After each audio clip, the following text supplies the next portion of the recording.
আমাৰ সাংস্কৃতিক বিভাগ আৰু লোক নিৰ্মাণ বিভাগৰ বিষয়াসকলৰ সৈতে মই ডক্টৰ ভূপেন হাজৰিকাৰ সমাধি ক্ষেত্ৰ যাক আমি সমন্বয় তীৰ্থ নাম দিছোঁ আজি মই পৰ্যবেক্ষণ কৰিবলৈ আহিছিলোঁ। ইয়াতে আমি কিছু নতুন ব্যৱস্থা কৰাৰ কথা চিন্তা কৰিছোঁ। সমাধিৰ যিটো মেইন আমাৰ স্তম্ভ বা যিটো সৌধ তাক আমি আৰু অলপ সময়ৰ লগত লগ লগাই অলপ নতুন ধৰণে কৰিব খুজিছোঁ, যাতে বাহিৰৰ পৰাই সমাধিটো দেখিলে ডক্টৰ ভূপেন হাজৰিকাৰ লগত তাৰ এটা সংগতি আহি পৰে। যেনেকৈ বিমানবন্দৰৰ পৰা কোনোবা যদি আহে সুধিব নালাগে এইটো কি, দেখিলেই গম পাব যে এইটো ডক্টৰ ভূপেন হাজৰিকাৰ সমাধি ক্ষেত্ৰ। তেনেকুৱা এটা আমি পৰিৱৰ্তন আনিব খুজিছোঁ। সমাধি ক্ষেত্ৰৰ ভিতৰত আমি কিছুমান ডিজিটেল ফেক্টৰ আনিব খুজিছোঁ, যেনেকৈ ডক্টৰ ভূপেন হাজৰিকাৰ সৈতে চেলফি উঠিব পাৰিব, ডক্টৰ ভূপেন হাজৰিকাৰ সৈতে গানৰ প্ৰেক্টিচ কৰিব পাৰিব, ডক্টৰ ভূপেন হাজৰিকাৰ সৈতে আপুনি একেখন গাড়ীতে গৈ থকাৰ এটা ফিলিংছ পাব। তেনেকুৱা অগমেণ্টেড ৰিয়েলিটি, ভাৰ্চুৱেল ৰিয়েলিটি বিভিন্ন ধৰণৰ ব্যৱস্থা হাতত লৈ আমি সমাধি ক্ষেত্ৰখনক অলপ ডিজিটেল এফেক্ট আনিব খুজিছোঁ, যাতে নতুন ল'ৰা ছোৱালীয়ে ভূপেন হাজৰিকাকো জানিব পাৰে আৰু বিজ্ঞান আৰু প্ৰযুক্তিৰ বিষয়েও জানিব পাৰে। এই দুইটা বিষয় আমি চাব খুজিছোঁ।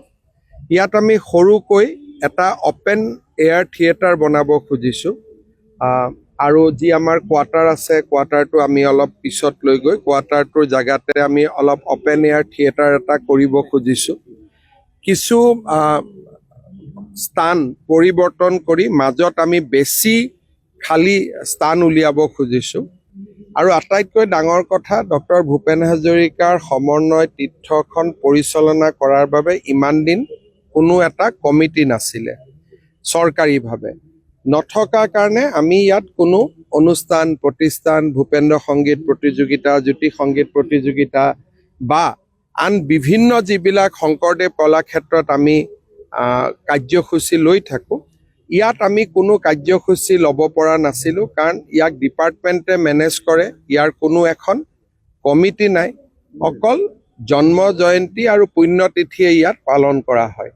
কিন্তু 12টা মাহে যাতে আমি ইয়াক সজীৱ কৰি ৰাখিব পাৰোঁ, তাৰ বাবে আমি এখন কমিটিও গঠন কৰা চিন্তা কৰিছোঁ। কমিটিখনক আমি গ্ৰেণ্টিনেট দিম, যাতে কমিটিখনে বিভিন্ন প্ৰতিযোগিতা, অনুষ্ঠান প্ৰতিষ্ঠান পাতি থাকিব পাৰে।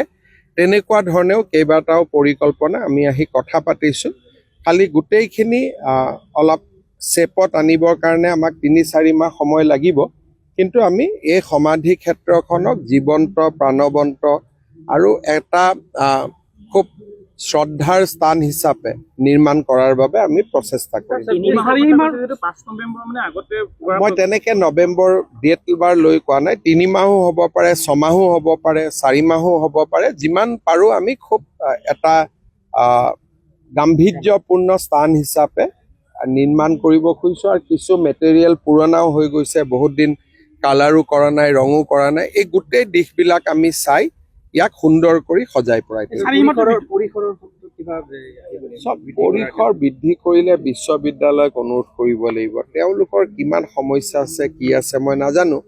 বিশ্ববিদ্যালয়ে নিজে আগবঢ়াই দিলেতো আমি ভাল পাওঁ, কিন্তু তেওঁলোকক মোৰ প্ৰেছাৰ কৰিবৰ কাৰণে ভাল নালাগে। এখন শৈক্ষিক অনুষ্ঠান বিকাশ হৈ আছে, গতিকে তেওঁলোককো মাটি বাৰী বেছিকৈয়ে প্ৰয়োজন। গতিকে তেওঁলোকে যদি নিজে আগবাঢ়ি আহে দিয়ে বেলেগ কথা, কিন্তু মই খুজিব বিচৰা নাই।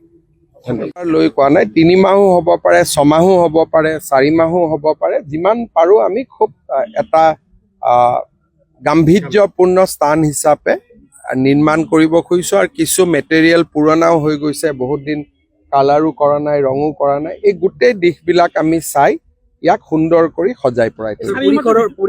বৃদ্ধি কৰিলে বিশ্ববিদ্যালয়ক অনুৰোধ কৰিব লাগিব। তেওঁলোকৰ কিমান সমস্যা আছে, কি আছে মই নাজানো। বিশ্ববিদ্যালয়ে নিজে আগবঢ়াই দিলেতো আমি ভাল পাওঁ, কিন্তু তেওঁলোকক মোৰ প্ৰেছাৰ কৰিবৰ কাৰণে ভাল নালাগে। এখন শৈক্ষিক অনুষ্ঠান বিকাশ হৈ আছে, গতিকে তেওঁলোককো মাটি বাৰী বেছিকৈয়ে প্ৰয়োজন। গতিকে তেওঁলোকে যদি নিজে আগবাঢ়ি আহে দিয়ে বেলেগ কথা, কিন্তু মই খুজিব বিচৰা